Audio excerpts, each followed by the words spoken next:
Praise the lord. హల్లెలూయా. దేవునికి స్తోత్రము. దైవజ్ఞానము ఆధ్యాత్మిక కార్యక్రమాన్ని చూస్తూ ఉన్న మీకు అందరికీ యేసు ప్రభు పరిశుద్ధ నామములో శుభములు తెలియపరుస్తున్నాను. ఈ కార్యక్రమంలో అనేకమైన శ్రేష్టమైన అంశాలు అందించబడుతూ ఉన్నాయి. ఇవి కేవలం టీవీలో మాత్రమే కాదు, యూట్యూబ్లో కూడా అందుబాటులో ఉన్నాయి. వివరాలు స్క్రీన్ మీద ఉంటూ ఉన్నాయి. మీరు గమనించి ఫాలో కావాల్సిందిగా కోరుతూ ఉన్నాను. ఈ కార్యక్రమాలు మీకు దీవెనకరంగా ఉంటే ఇతరులకు కూడా షేర్ చేయండి, సబ్స్క్రైబ్ చేసుకోండి, లైక్ చేయండి, కామెంట్ చేయండి. ఈ విధంగా చేయటం ద్వారా ఈ కార్యక్రమాలు అనేక మందికి అందించిన వారు అవుతారు. మీరు మరి ప్రభు మిమ్మల్ని ప్రేరేపించినట్లయితే ఈ కార్యక్రమాల కొరకు ప్రార్థన కూడా చేయవలసిందిగా కోరుతూ ఉన్నాను. మరి మనము ఒక శ్రేష్టమైన అంశాన్ని గతంలో చూసాం. గత సందేశంలో యేసుక్రీస్తుని నమ్ముట వలన వ్యక్తికి కలిగేటువంటి గొప్ప ప్రయోజనాలు, గొప్ప దీవెనలు, గొప్ప మేళ్ళు ఏమిటి అనేటువంటిది. ఒకటి, నిత్య జీవం లభిస్తుందని చూసాం. రెండవదిగా పరలోకంలో నివాసం. ఆయన రాజ్యములో అనేక నివాసాలు ఉన్నాయి. ఆ నివాసాల్లో ఒక నివాసం అనేది వారికి ఇవ్వబడుతుంది. పరలోక పట్టణం హెబ్రీ 11:10 ఉంది. ప్రకటన గ్రంథం 21:10-16 వచనాల్లో చూస్తున్నాం. దేవుని యొక్క పట్టణం, దేవుడు సిద్ధపరిచిన పట్టణం, అది ఒక రాజ్యం అంతా ఉన్నది. దాదాపుగా 2200 కిలోమీటర్ల పొడవు, 2200 కిలోమీటర్ల వెడల్పు, 2200 కిలోమీటర్లకు పైగా ఎత్తు ఉన్నటువంటి మహామహిమతో వైభవంతో నిండినటువంటి ఆ రాజ్యములో, ఆ పట్టణములో నివాసం అనేటువంటిది నమ్మిన వారికి అనుగ్రహించబడదు. దానికోసం నమ్మాలా, దానికోసం ఎదురు చూడాలా. ఇక్కడ ఎన్ని కష్టాలు వచ్చినా, ఎన్ని శ్రమలు వచ్చినా, ఎన్ని నష్టాలు వచ్చినా ఒక క్షణంలో ఇక్కడి నుంచి వెళ్ళిపోతాం. వెళ్ళిపోయినాక నీకు అక్కడ అద్భుతమైన నివాసం ఉన్నది. దానికోసం నువ్వు ఎదురు చూడు. నీ ఆత్మ మొదటగా దేవుని దగ్గరికి వెళ్తుంది. యేసు ప్రభు రెండో రాకడలో నీవు తిరిగి దేహాన్ని ధరించి ఎత్తబడతావు. సదాకాలం ప్రభువుతో ఉంటావు. అద్భుతమైనటువంటి జీవితం యేసుక్రీస్తుని నమ్మిన వారికి అద్భుతమైన భవిష్యత్తు, మహిమకరమైన భవిష్యత్తు ఉన్నది. ఈ రెండు విషయాలు గత సందేశంలో చెప్పడం జరిగింది. ఈ రోజున మూడవ విషయాన్ని మనం చూద్దాం. యేసుక్రీస్తుని నమ్మితే వచ్చేటువంటి మూడవ లాభం. మత్తయి సువార్త 5వ అధ్యాయము 11-12 వచనాలు. నా నిమిత్తము జనులు మిమ్మల్ని నిందించి, హింసించి, మీ మీద అబద్ధముగా చెడ్డ మాటలెల్లా పలుకున్నప్పుడు మీరు ధన్యులు. సంతోషించి ఆనందించండి, పరలోకమందు మీ ఫలము అధికమగును. ఇలాగున వారు మీకు పూర్వముందుండిన ప్రవక్తలను హింసించిరి. గమనించండి, పరలోకమందు మీ ఫలము అధికమగును అన్నాడు యేసు ప్రభు. ఎవరిని ఉద్దేశించి మాట అన్నాడు? తనను నమ్మినటువంటి వారిని ఉద్దేశించి. ఎవరైతే ఆయన్ని నమ్ముతారో వారికి పరలోకమందు ఒక గొప్ప ఫలాన్ని దేవుడు సిద్ధపరుస్తున్నాడు. ఆ ఫలాన్ని గురించి జీతము అని రాయబడింది, బహుమానము అని రాయబడింది, ఫలము అని రాయబడింది. ఈ ఫలము ఎవరికి అనగా ఆయన నిమిత్తము, ఆయన నమ్ముకున్నందుకు, ఆయన సేవ చేస్తున్నందుకు. అర్థం చేసుకోలేని ప్రజలు సమాజంలో ఉన్నవారు నమ్మిన వారిని ఎగతాళి చేస్తుంటారు, విమర్శిస్తుంటారు, దూషిస్తుంటారు, కొన్ని చోట్ల వెలివేస్తుంటారు, మరికొన్ని చోట్ల దాడి చేస్తుంటారు, కొన్ని చోట్లయితే వారిని అన్యాయంగా చంపివేస్తుంటారు, జైల్లో పెడుతుంటారు, చంపివేస్తుంటారు. ప్రపంచమంతా కూడా ఇలాంటి పరిస్థితి కనపడుతూ ఉన్నది. మరి ఇక్కడ యేసు ప్రభువుని నమ్ముకొని ఆయన నమ్ముకున్నందుకు, ఆయన సువార్త చెబుతున్నందుకు, ఆయన సేవ చేస్తున్నందుకు దూషింపబడిన వారికి ఏమి లాభం వస్తుంది? హింసింపబడితే ఏమి లాభం వస్తుంది? నష్టపోతే ఏమి లాభం వస్తుంది? చెరలోకి వెళ్తే ఏమి లాభం వస్తుంది? ఒకవేళ అన్యాయంగా చంపబడితే వారికి ఎలాంటి ప్రతిఫలం వస్తుంది? ఎక్కడ వస్తుంది ప్రతిఫలం? ఇక్కడ శ్రమలు పొందుతున్నారు కదా, వాళ్ళకి ప్రతిఫలం ఎక్కడ? యేసు ప్రభు చెప్తున్నాడు, పరలోకమందు మీ ఫలము అధికమగును. యేసు ప్రభు చచ్చిపోయి తిరిగి లేచి శరీరంతో పరలోకానికి వెళ్ళాడు. ఆయన దైవత్వాన్ని రుజువు చేయటానికి ఈ ఆలయాన్ని పడగొట్టండి, 3 రోజుల్లో లేపుతా అన్నాడు.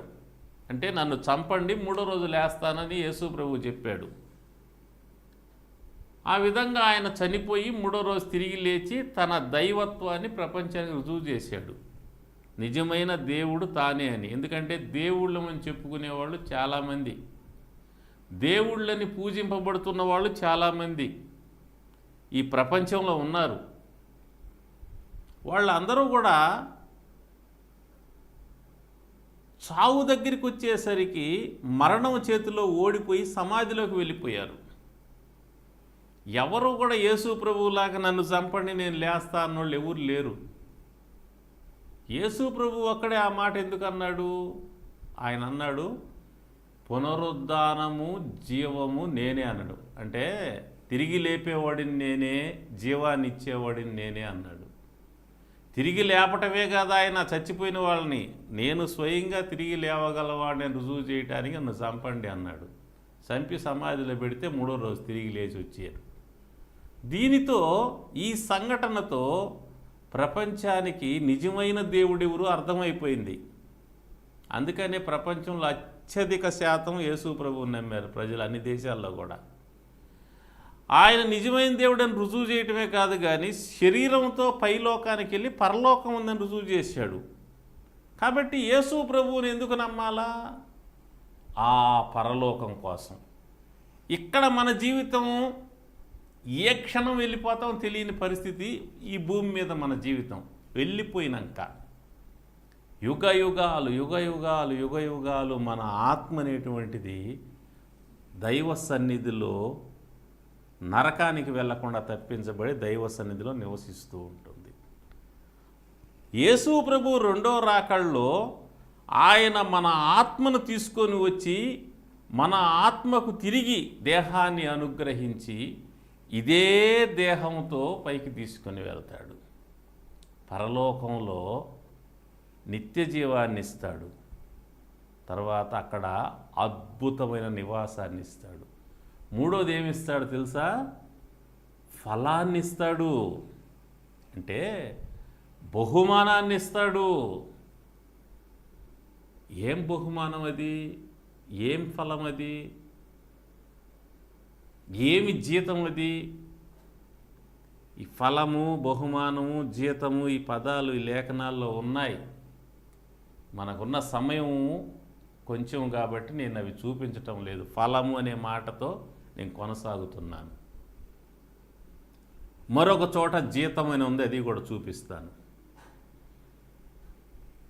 ఏమిస్తాడు అక్కడ? అక్కడ మనకి ఏం అవసరాలు ఉంటాయి? చాలామంది వేస్తారు ప్రశ్న.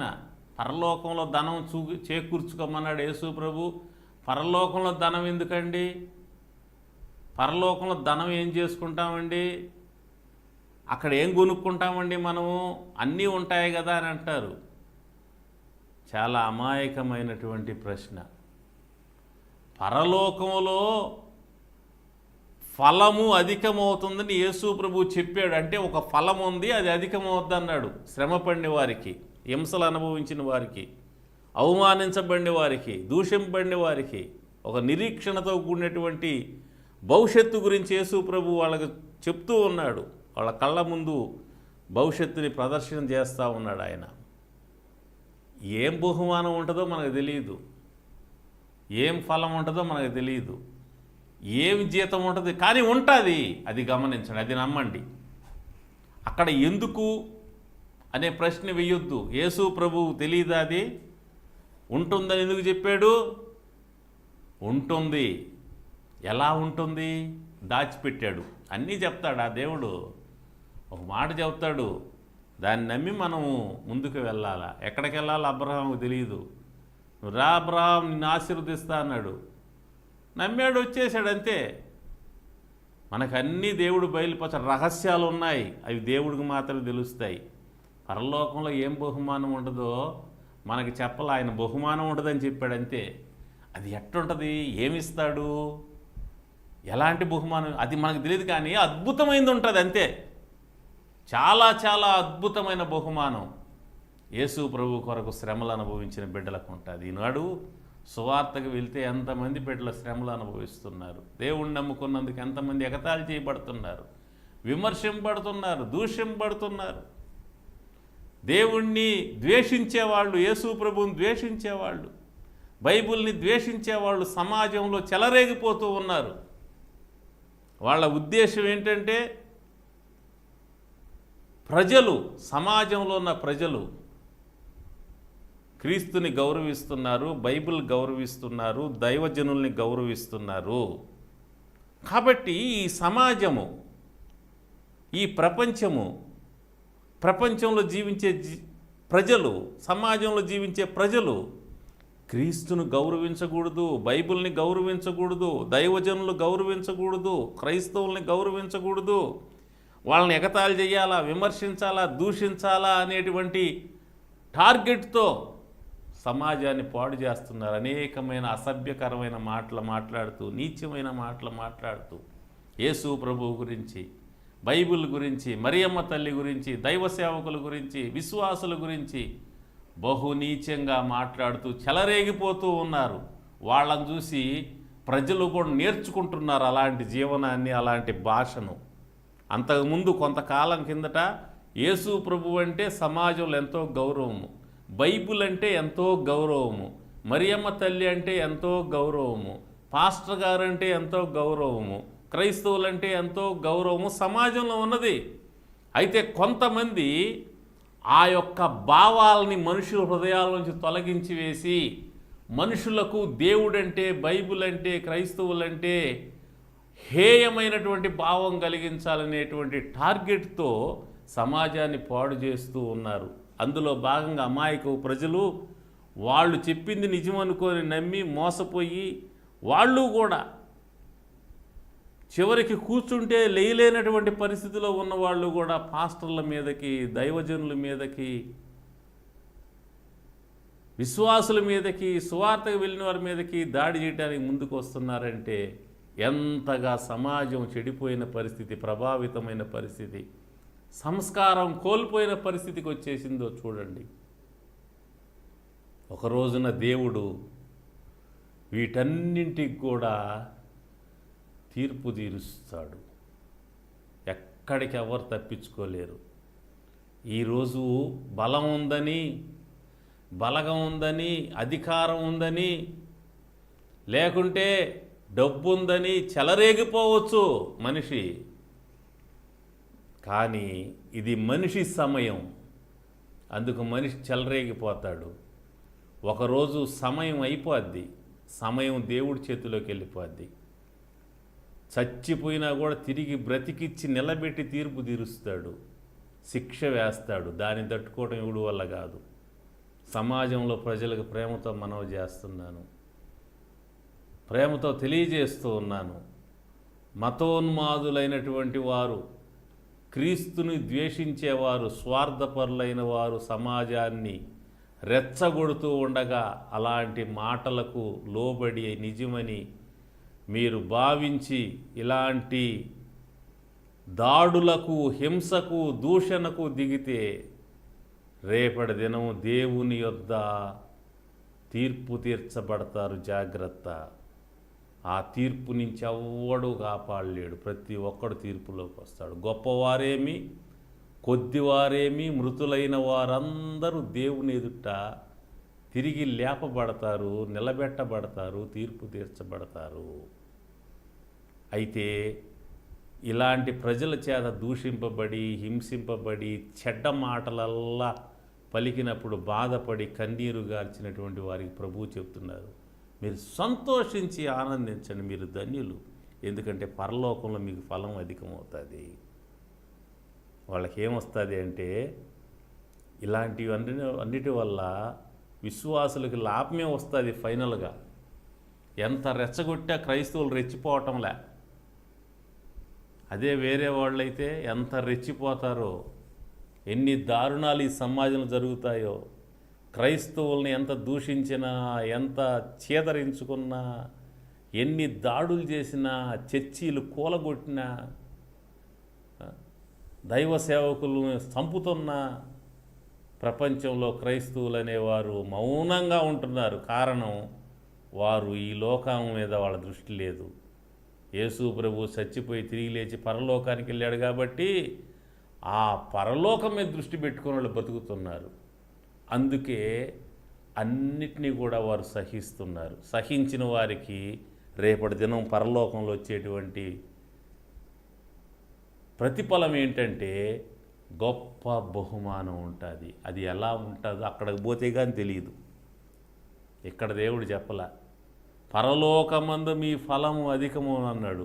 అధికమైన ఫలం ఉంటుంది, అధికమైన బహుమానం ఉంటుంది. గమనించండి. ఇంకొకరికి కూడా ఫలం ఉంది. ఎవరికంటే మత్తయి సువార్త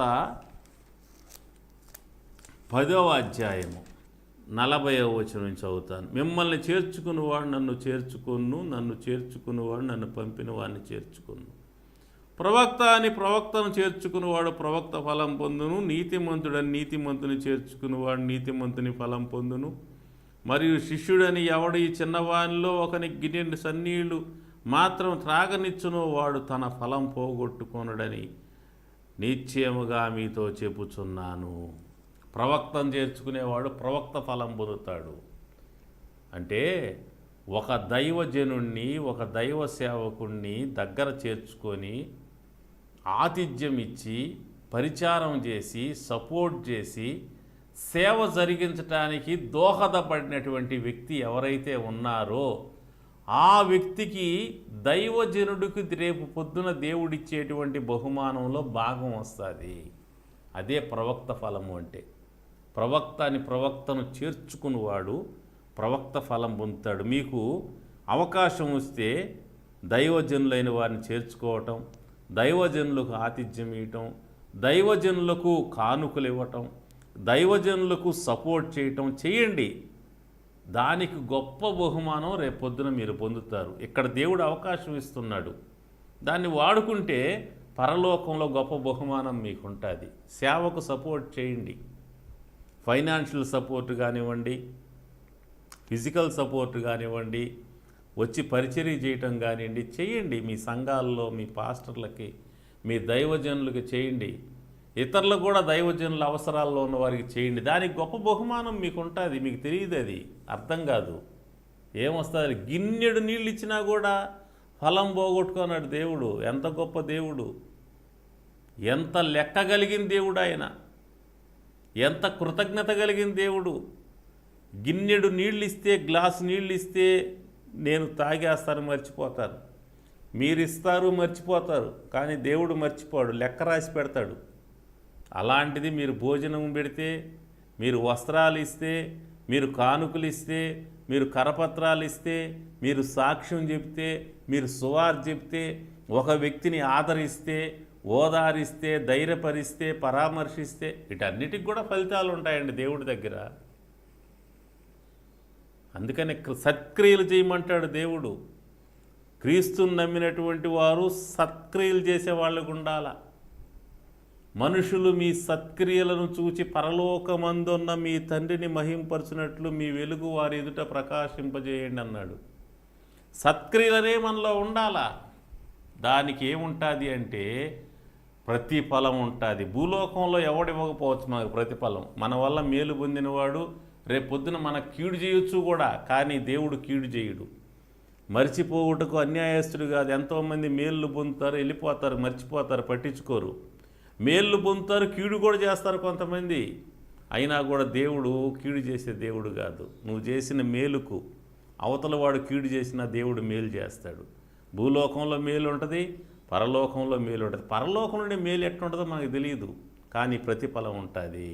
అందుకని యేసు ప్రభు ఒక మాట అన్నాడు, ప్రకటన గ్రంథము 22:12. ఇదిగో త్వరగా వచ్చున్నాను, వాని వాని క్రియ చొప్పున ప్రతి వానికిచ్చుటకు నేను సిద్ధపరిచిన జీతం నా యొద్ద ఉన్నది.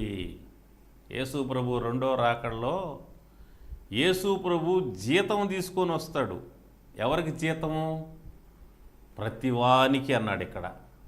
అంటే ప్రతి విశ్వాసికి కూడా జీతం ఉంటుంది. యేసు ప్రభువు నమ్మితే లాభం ఏంటి? యేసు ప్రభువు నమ్మితే ప్రయోజనం ఏంటి? యేసు ప్రభువుని నమ్మితే ప్రతిఫలం ఏంటి? ఏంటంటే ఆయన నమ్మి ఆయన బిడ్డలుగా మారితే, ఆయన్ని ఆశ్రయిస్తే, ఒకటి మీకు అమరత్వాన్ని ఇస్తాడు దేవుడు. రెండవదిగా దేవుడు మీకు పరలోకంలో అద్భుతమైన నివాసాన్ని ఇస్తాడు.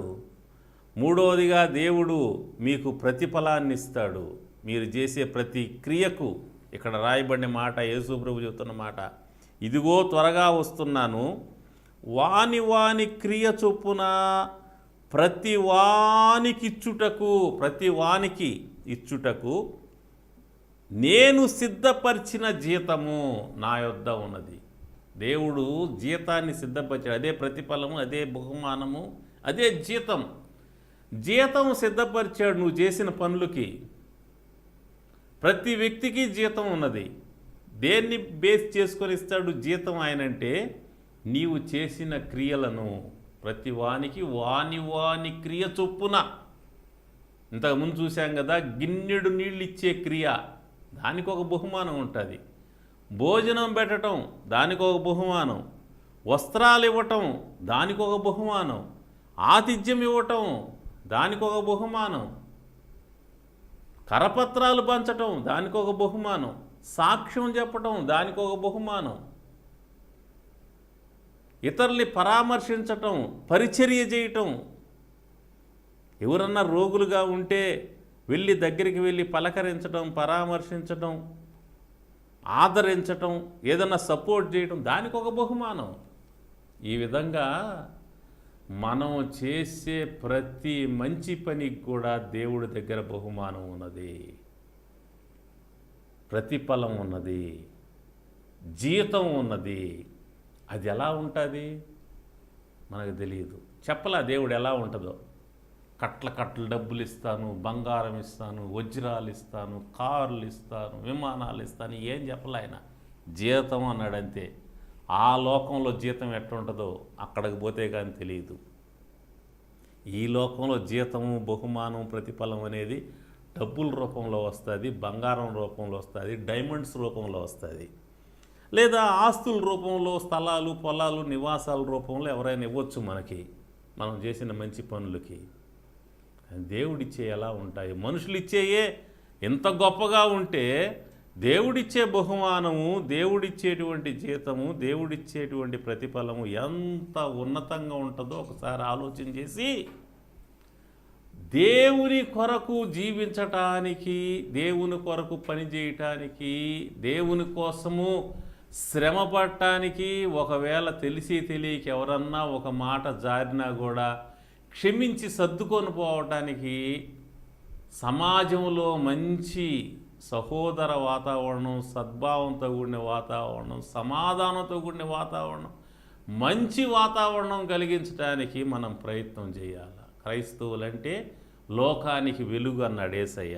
క్రైస్తవులంటే లోకానికి ఉప్పు అన్నాడు యేసయ్య. అంటే మనము ఏ మనుషుల మధ్య జీవిస్తున్నామో, ఏ వీధిలో జీవిస్తున్నామో, ఏ గ్రామంలో జీవిస్తున్నామో, ఏ ప్రజల మధ్య ఉంటున్నామో వారందరికి కూడా మనం ఉపయోగపడే వాళ్ళంగా ఉండాలా, ఉప్పుగా ఉండాలా, వెలుగుగా ఉండాలా, దీవెనగా ఉండాలా, సహాయంగా ఉండాలా, ప్రయోజనకరంగా ఉండాలా. అలా ఉన్నట్లయితే దేవుడు మనకు గొప్ప బహుమానం పరలోకంలో ఇస్తాడు. కాబట్టి ప్రియమైనటువంటి సోదరి సోదరుడా, ప్రియమైన దేవుని బిడ్డ, ఈ వాక్యం వింటున్నట్టు నీ జీవితంలో నీవు యేసు ప్రభువు కొరకు నిలబడే వ్యక్తిగా ఉండాలి. శ్రమలు వచ్చినా, కష్టం వచ్చినా, నష్టం వచ్చినా, అనారోగ్యం వచ్చినా, ఆర్థిక ఇబ్బందులు వచ్చినా, ఎవరైనా తెలిసి తెలియక ఒక మాట అన్నా, ఒక ఇబ్బందికర పరిస్థితి కలిగించిన క్షమించే వ్యక్తిగా, దయచూపే వ్యక్తిగా, ఆదరించే వ్యక్తిగా, మేలు చేసే వ్యక్తిగా, శత్రువును కూడా ప్రేమించి శత్రువుకు కూడా ఆకలిగుంటే అన్నం పెట్టి, దప్పిగుంటే నీళ్ళు ఇచ్చేటువంటి మంచి మనసు కలిగిన వ్యక్తిగా నువ్వు ఉండటానికి నిర్ణయం చేసుకో. వాటన్నిటికీ రేపు పొద్దున ప్రతిఫలం వస్తుంది, వ్యర్థం కాదు. నువ్వు సహించినంత మాత్రాన, ఓర్చుకున్నంత మాత్రాన, నష్టపోయినంత మాత్రాన అది వ్యర్థమవుద్దనుకోవద్దు. వ్యర్థం కాదు. పరలోకమందు మీ ఫలము అధికమగును. త్వరగా వస్తున్నాను, వాని వాని క్రియ చొప్పున ప్రతి వానికి జీతం ఇస్తాను అని యేసయ్య చెప్తున్నాడు. కాబట్టి పరలోకములో దేవుడిచ్చే జీతం కొరకు ఎదురు చూడాల్సిందిగా, పరలోకంలో వచ్చే బహుమానం కొరకు దేవుని సన్నిధిలో పరిగెత్తాల్సిందిగా కోరుతూ ఈ మాటలు ముగిస్తున్నాను. ప్రభువు మిమ్మల్ని, మీ కుటుంబాలను దీవించునుగాక. ఆమేన్. ప్రార్థన చేస్తాను. ప్రేమ కలిగిన తండ్రి, దయగల దేవా, నీకు వందనాలు. ఈ యొక్క సమయంలో చెప్పబడిన మాటలు అందరి జీవితాల్లో ఫలింపచేయండి. ఇంకనూ క్రీస్తును నమ్మకుండా ఉన్న బిడ్డలు యేసు క్రీస్తునందు విశ్వాసముంచి నరకము నుంచి తప్పించబడి అమరత్వమును పొందుకుంటూ సహాయం చేయండి. అమరత్వంలో, పరలోక పట్టణములో అద్భుతమైన నివాసాలు ఉన్నాయని మీరు చెప్పి, ఆ నివాసాల మీద ఆశ పెట్టుకొని నిరీక్షణతో అబ్రహాములాగా ఎదురు చూస్తూ బ్రతుకుడు సహాయం చేయండి. మరియు నీ కోసము, నీ సేవకుల కోసము, నీ సేవ కోసము నిలబడినప్పుడు, ఏదైనా చేసినప్పుడు, ఏదైనా సమస్య వస్తే సహించుకొని నిలబడినప్పుడు దాని గొప్ప బహుమానం పరలోకంలో చెప్పారు. ఆ బహుమానం ఎలా ఉంటుందో దాన్ని పొందాలనే ఆశతో దేవుని ఉన్నతమైన పిలుపు కలుగున బహుమానం పొందవాలని గురి వద్దకే పరిగెత్తున పౌలు గారు చెప్పినట్లుగా ప్రతి ఒక్కరూ కూడా ఉన్నత బహుమానం పొందే విధంగా వారు జీవించినట్లుగా సహాయం చేయండి. తాము ఉన్న వీధిలో, తామున్న గ్రామంలో, తామున్న ప్రదేశంలో ప్రజల మధ్య ఉప్పుగా, వెలుగుగా, అందరికీ మేలుగా, దీవెనగా, ప్రయోజనకరంగా, సహాయకరంగా ప్రతి బిడ్డ జీవించే విధంగా దీవించి వర్ధిల్ల చేయమని, సేవలో వాడుకోమని, సమాజాన్ని, దేశాన్ని దీవించి సమాధానంతో, దీవెనలతో నింపమని కోరుకుంటూ, ఈ కార్యక్రమాన్ని స్పాన్సర్ చేసినటువంటి మీ దాసుని జ్ఞాపకం చేసుకొని 1000 ఆశీర్వాదం దయచేయమని కోరుకుంటూ యేసు ప్రభు దివ్యనామంలో ప్రార్థించి స్తుతించి వేడుకుంటున్నాను తండ్రి. ఆమేన్. తండ్రి, కుమార, పరిశుద్ధాత్మ త్రియేక దేవుని సన్నిధి, సమాధానం, సకల దీవెనలు మీకు, మీ కుటుంబములకు సదాకాలం తోడై ఉండుగాక. ఆమేన్.